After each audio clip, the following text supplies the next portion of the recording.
everyone, and thank you for tuning in. My name is Lynn Weaver. Welcome to another episode of In the Studio. The program is brought to you by Davis Media Access to inform and hopefully entertain you. The program broadcasts on Davis Community Television, that's Comcast Channel 15 and AT&T UVerse Menu 99. We're also online at dctv.davismedia.org and on YouTube. The topic is street gangs, and more specifically, Yolo County street gangs. Street gangs, or gangs in general, I should say, are becoming an epidemic in the United States, and unfortunately, we see them locally. They've come here. Woodland, West Sacramento, and to some extent David streets are prey to these individuals who intimidate and use violence both to create an atmosphere of fear and also to gain respect from their gang members.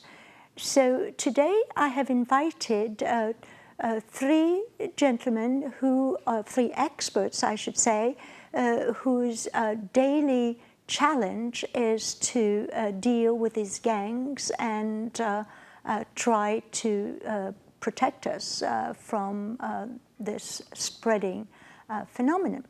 So I have the pleasure of having with me, we have Aaron DeLeo. He is the, sorry, I have to read this. He is the Yolo County Gang Task Force Woodland PD Sergeant. And we also have Chief Investigator Rob Strange from also the Yolo County District Attorney Office. And we have Aaron Moe, who is the District Attorney Investigator. Right. Gentlemen, thank you so much for being on the show. Thanks. I really appreciate your time. And I'll ask this, the big boss. What do we currently know about gangs and gang-related activity in Yolo County? Can you give us a sort of a 30,000-foot picture? Sure. So what we know with confidence in Yolo County is that the gangs that we experience have existed here for quite some time in most cases, at least a few decades to some fashion. You talked earlier about the communities of Woodland and West Sacramento.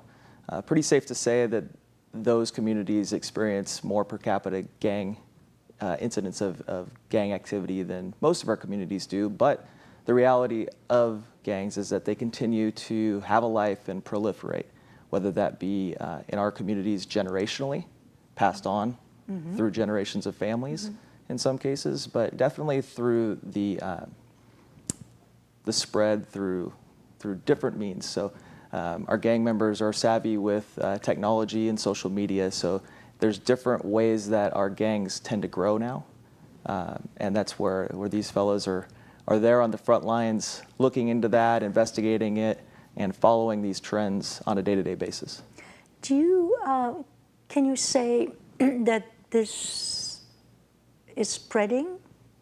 The gang relating activity and gangs are spreading? I don't know how confident I would be saying that it's necessarily spreading.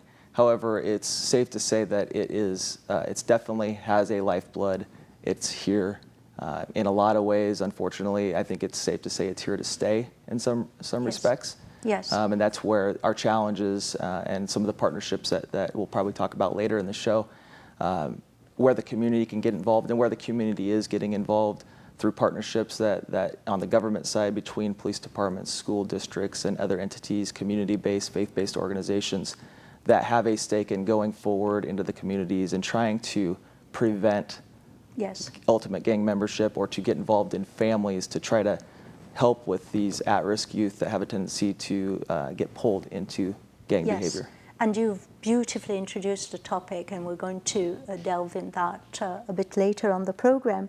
Now, Aaron DeLeo, I know you've had some recent, very recent, as of last night, activity with one of the gangs, or experiences, I should say. Would you mind describing it and tell me if this is one of your daily bread challenges that you face in your work? Sure. And like Chief Strange had indicated, it's not so much that gang activity and the presence of gangs is spreading, more so than it continues. So it's very frustrating for us as investigators, where we can make some gains and try to eliminate a presence, only for it to proliferate, using the word that Chief Strange had mentioned. Some of our daily activities, I can't speak with specifics, but I can tell you. No, of course, and you've sworn to secrecy. Sure. Yes. Yeah. But yes. By the on a way, daily, these gentlemen all have guns, but they don't show them. Sorry about that. But on a daily, there are new challenges, new hurdles. We work very closely with other agencies, Yolo County Narcotic Enforcement Team, as well as allied law enforcement agencies here in the county. So there's plenty of work to do, not only in the city of Woodland and in the Yolo County Gang Task Force, but also in neighboring jurisdictions. So we're always helping out, either in ongoing investigations, serving search warrants, conducting surveillance, helping out on cases, things like that. So there's no shortage of work. Would you, of course you don't want to say this is a losing battle, because that would not be appropriate, but it is a very difficult battle, wouldn't you say that? Oh, absolutely. Yes. And primarily because of how well-grounded many of these gangs are. They have quite a bit of history, and they're very well established and rooted, if you will, in their home communities. Yes. Whether it's Woodland or Sacramento. Yes. Pretty much, you can pick any town throughout the state, and many of them have very well-established roots. So. And Chief Strange just mentioned that it's a generational thing, and it's like a mom and pop grocery store. You go from one, from grandfather to father to child, and so it's It difficult. definitely Absolutely. can be. We don't see it all the time, that No. passed on generation. In fact, I've definitely spoken to fellows that have done a lot of time in prison that want nothing more than their kids not to be involved in gangs, because they've that's walked down that reassuring. road. Yes, yes, And I don't know that there's one that's more predominant than the other. yes. It's but hard to tell. Yes. There's definitely some folks that have experienced the walk of being a gang member all the way into the prison system, that they've opened their eyes to the reality of it, and it's no longer something they want to be part of. It's a difficult challenge for them at that point. In other words, it's not fun anymore, right? And Aaron, Mo, what's your take about this? The gang phenomenon is this? Can you tell me? Maybe tell us an example of something that you're working on. That Sure. Yeah. You mentioned before, you asked if the struggle against gangs is a losing battle. I wouldn't say it's a losing battle. I would say it's a battle that changes frequently. I mean, our tactics that we use. This is very well put. Yes. The tactics that we use has to change. I mean, from what I did as an investigator 10 years ago is night and day difference to what I have to do now. And that's the thing is these guys have explained, gang members going through generations of upbringing, and they basically get knowledge passed down to them as well, to assist them in their activities.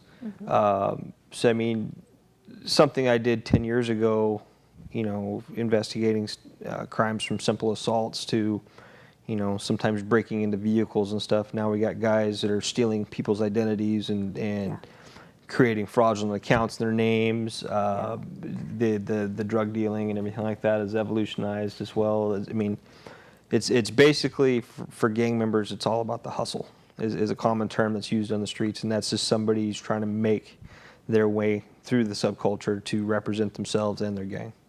And this is a very good introduction, and I'd like to stay with you, Aaron, Mo.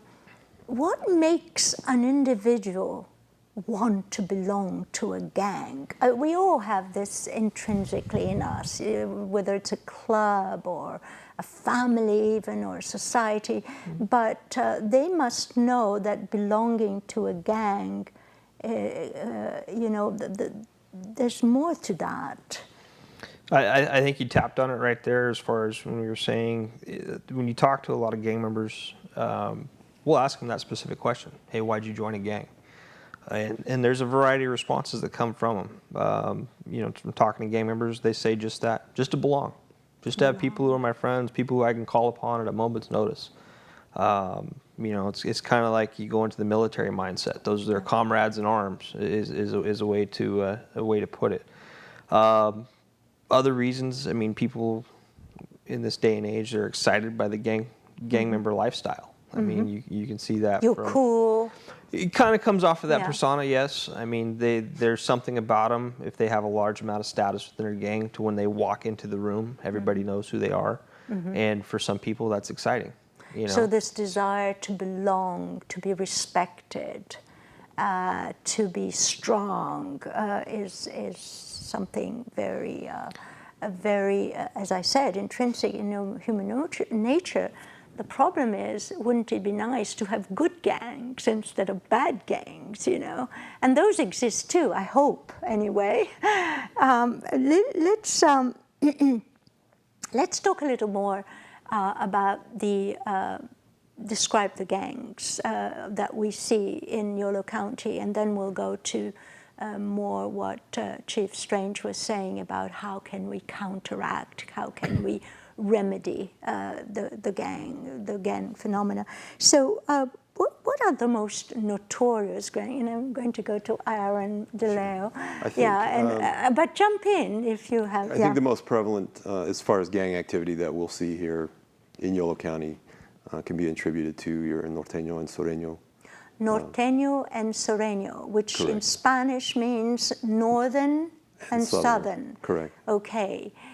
Does that mean that they're mostly comprised of Latin American or Latino American people? I know it's a controversial question, but it not needs necessarily. to be. But I will say that both Norteño and Sureño street gang sets, they have their origins in Mexico.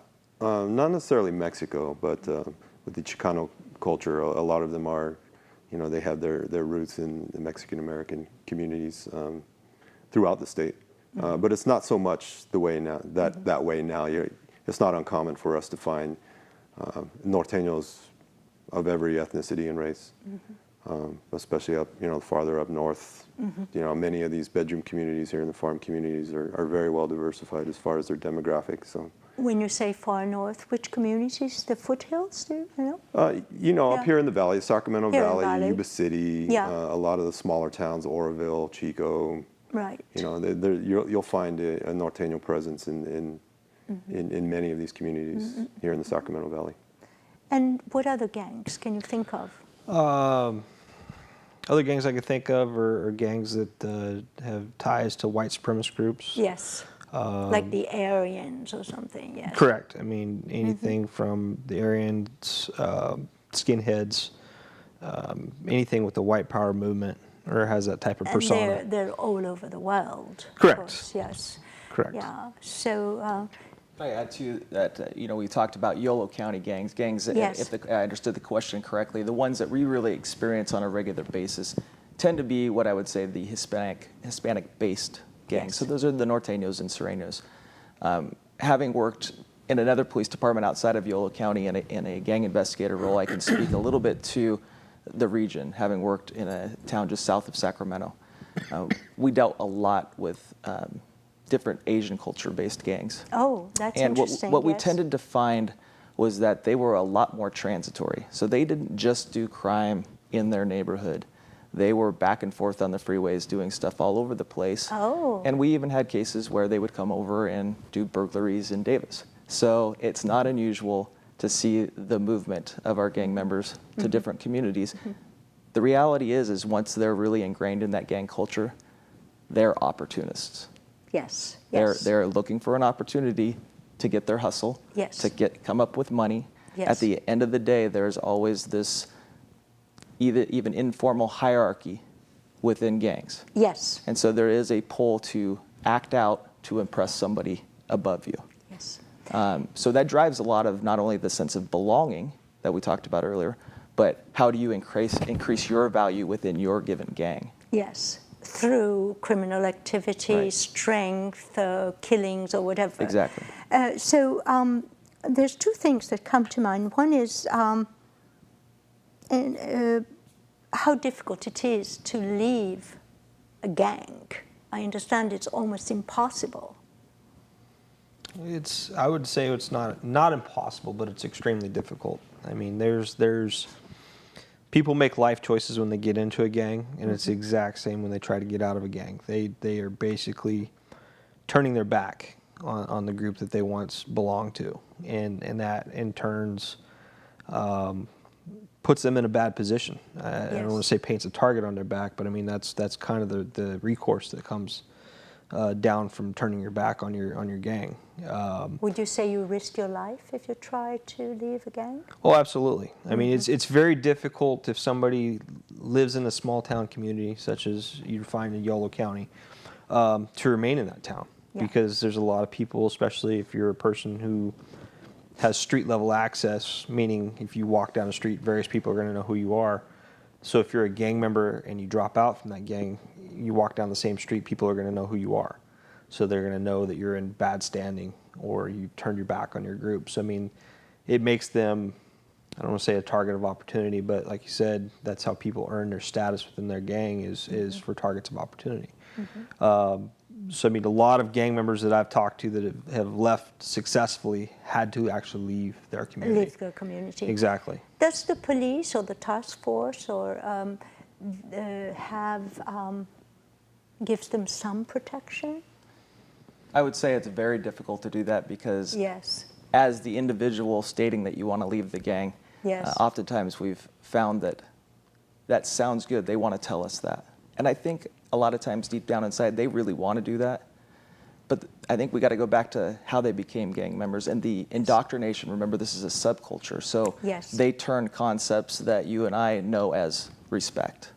And how do we earn respect as folks that live in regular society? Well, we have to go earn it by doing good, by having a good work ethic, things of those nature. You know, when we talk about respect within this gang subculture, it's very different. So the expectation of how you get indoctrinated into a gang and how that changes a mindset is also what creates a psychological barrier, in my opinion, for those that choose to say, I want out. They have this fear instilled in them about how you treat somebody that tries to walk away. Yeah. And so the reality of what that threat is and the perception of what that threat is can be very different. Yes. But that perception is alive and well in their brain that they're taking a risk of their life to walk away. And they have to somehow overcome the brainwashing that has been going on for a while. Yes. So you, there are, I've learned that there are a lot of common identifying signs and tattoos and color and everything for a gang. So I have a few photographs that I would like to, comment on. But would you say that's universal for gangs to have tattoos and identifiers like clothes or things, or there are sort of like invisible signs or identifiers that are not, in your face when you see them? Right. When we're talking about criminal street gangs, Yeah. it's safe to assume that they all have symbolism, signs, symbols that are unique Right, to them. symbolism, yes. Now, for example, here is the picture of a tattoo, and the A and B stands for Aryan Brotherhood. I was going to say beast, but okay, Aryan Brotherhood. Now, this is, Aaron, you said that this was the Mexican or Arizona? It's the M and the M stand for the Mexican Mafia, which is basically your top of your food chain for the Sereno criminal street gang. This is actually a redesign of their original symbol that was used by the Mexican mafia groups that are in Arizona and Texas. I see. And this is interesting because I think it's a little more local. Who would like to describe this? It looks like it's on the outside of a Connex box. It's Right, basically it's a graffiti of some kind. street level graffiti. Yeah. If I was to come across this on the street, I'd be looking at the various letters to see if they are subordinate to some type of gang subset.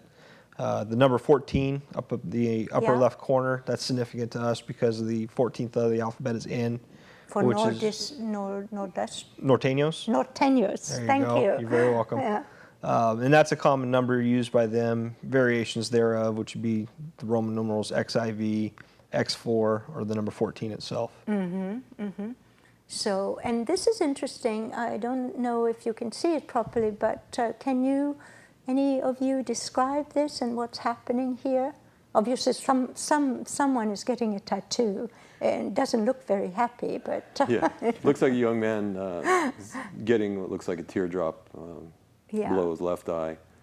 and what? And that the supporting hand there on his chin is using alphanumeric similar to what Detective Mo described there. You have XV3 on the index, middle, and ring fingers, which is a common sign symbol at 18th Street, Sureño Street gang members use down in the Los Angeles area. Again, the X being the number 10, and then V is 5, and then instead of using the Roman numerals, Yes. the 3 lines, they'll just put the Yes. number 3 in there. So The number V3 is 8. Yes. And do these symbols help you a bit in your work? Yes, they were a lot more prevalent when I first started my career. I mean, gang members are a lot more, I guess, more flamboyant would be Do you the have correct any use. tattoos? Yes, I have tattoos personally. But I mean, gang members, like I said, they know what we use to identify them, so Yeah. they don't use tattooing as prevalent as they used to. They're a little more sophisticated. Yes, now. yes. I And, mean- and that's what you were saying earlier. Correct. Yes. Yeah. So, I mean, the gang tattoos, as you saw in the one photo with the gentleman getting the teardrop tattoo, that would show kind of like a street level tattoo. This isn't like somebody's going to go into a tattoo parlor and get something done. This is somebody's doing this in somebody's backyard. Yeah. And a lot of times that's how we're finding the tattoos on our younger gang members. You know, the Yes. kids that are under the age of 18. That's a I lot of times know. where they're getting their tattoos I is know, from even the streets. very, very young. Yeah, it's terrible. I think going back to the yes. the criminal sophistication, I've probably worked around gangs about as long as Aaron Mo has here, and Mr. DeLeo as well. The criminal sophistication, the way they go about doing their business, has definitely evolved, which has forced law enforcement to evolve as well. You know, beyond Yolo County relationships, we work with regional partners. We're in touch with Sacramento, complement to the gang unit here frequently. We use the prison system investigators. They have investigators in each prison facility that do nothing but keep track of the gang members within the prison system and the activities that they are involved in there. All of these things can relate back out to street gang activity out in our communities. So it's really important that we all stay in touch with each other because the gang members are staying in touch with each other. Well, that's a very good point and very nicely put. The last image that I have, if we could have that again, that would be nice. But anyway, what I wanted to say quickly is this is a book, Gangs Tattoos, and sort of like a reference book. So if you meet someone with lots of tattoos and you're in doubt, you can always go to this book and find out. Perhaps it's sort of like a tattoo dictionary, if you like. So this is all I wanted to say. But let's talk about beyond what we have talked about, how we can control this. And the thing that comes to my mind is, do you think, and I'm going to ask Aaron DeLeo, Sergeant DeLeo, do you think society, our society in the last 50 years, maybe 25 years, you're too young to go back to 50 years, has failed a lot of people? Well, We have failed, the society has failed, and that's why we have this spreading of gang, as well as drug abuse and suicides and violence and so on. So what do you think the society has not done, or maybe should do, perhaps it's better, to help these individuals? Well, I do think, I think the learning curve, perhaps, we've been behind a little bit on actually identifying that, you know, street gangs have been around for a long time and that they are actually a problem. You know, it's a community problem. So I think more is being done to address that. But, you know, for many, many years, it's been an issue that hasn't been addressed, or has been taboo, or has been minimized in many cases, where we're dealing with our gang members, or younger gang members, and dismissing them as troubled youth, or simply as wannabes, when in fact they are actually developing a degree of sophistication. They are communicating, and they're actually doing it. They're doing the work. They're putting in the work, committing the crimes, if you will. Yes.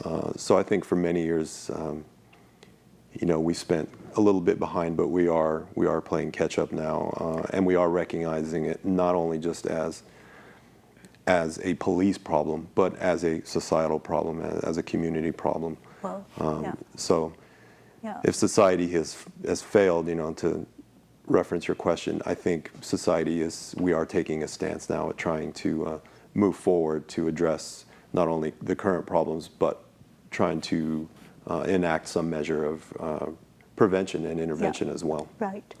We're incredibly, but we're just about out of time, just about a minute left. So very quickly, do you think that we have failed, and how have we failed them? And you know, Sergeant DeLeo has said quite a bit.